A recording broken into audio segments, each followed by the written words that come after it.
Assalamualaikum warahmatullahi wabarakatuh. Salam dan bahagia Bapak Ibu Guru. Berjumpa kembali dengan saya Anissa Ayu Intan Fatimah, calon guru penggerak angkatan 9 dari SMA Negeri 2 Lamongan. Video ini tentang koneksi antar materi modul 2.1 mengenai pembelajaran berdiferensiasi. Apa itu pembelajaran berdiferensiasi? Pembelajaran berdiferensiasi adalah usaha guru dalam menyesuaikan proses pembelajaran di kelas untuk memenuhi kebutuhan belajar individu murid. Artinya, pembelajaran berdiferensiasi adalah pembelajaran untuk mendukung semua murid di kelas kita. Maksudnya apa ya? Ingat, setiap anak adalah unik. Mereka punya kelebihan dan kekurangannya masing-masing. Begitu pula dengan minat, gaya belajar, kebiasaan, literasi, dan lain-lain. Pasti berbeda kan? Nah, disitulah diperlukan usaha guru untuk memenuhi kebutuhan belajar murid agar mereka nyaman ketika belajar di kelas dan tentunya tujuan pembelajaran dapat tercapai. Lalu, bagaimana cara untuk dapat melakukan pembelajaran berdiferensiasi di kelas? Agar dapat melakukan pembelajaran berdiferensiasi, guru harus memahami tujuan pembelajaran. Selanjutnya, mengetahui dan merespon kebutuhan belajar murid, menciptakan lingkungan belajar yang mengundang murid untuk belajar, melakukan manajemen kelas yang efektif, dan melakukan penilaian berkelanjutan. Berkaitan dengan kebutuhan belajar murid, guru harus memahami 3 aspek berikut ini. Yang pertama, kesiapan belajar murid. Kesiapan belajar mengharuskan guru untuk menilai pengetahuan awal dan menentukan apa yang telah murid ketahui dan di mana murid berada. Yang kedua, minat murid. Minat setiap anak pasti berbeda-beda. Minat adalah salah satu motivator penting bagi murid untuk terlibat aktif dalam proses pembelajaran. Dan yang ketiga, profil belajar murid. Profil belajar murid berkaitan dengan lingkungan, budaya, gaya belajar, kecerdasan majemuk yang berbeda antara satu anak dengan anak yang lainnya.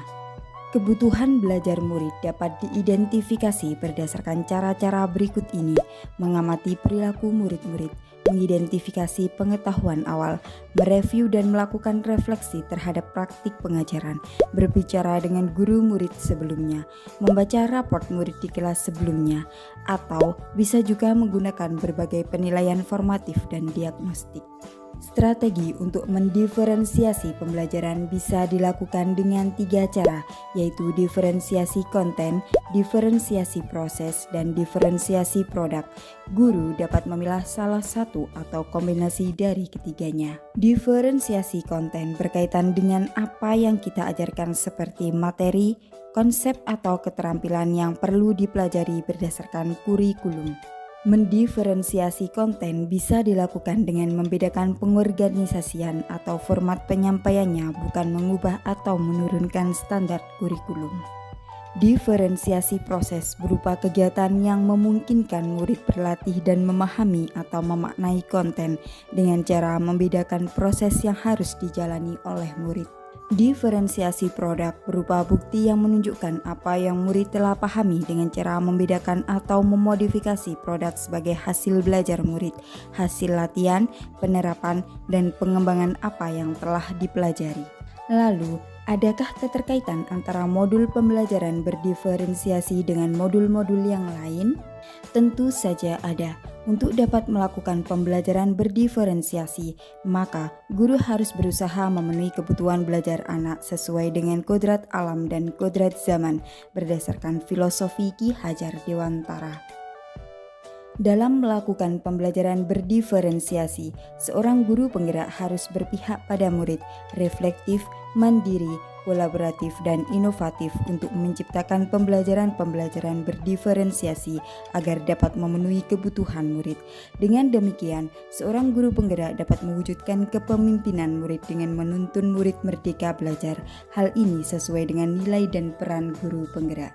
Selanjutnya, pembelajaran berdiferensiasi dapat menjadi salah satu strategi untuk mewujudkan visi guru penggerak yang berpihak pada murid.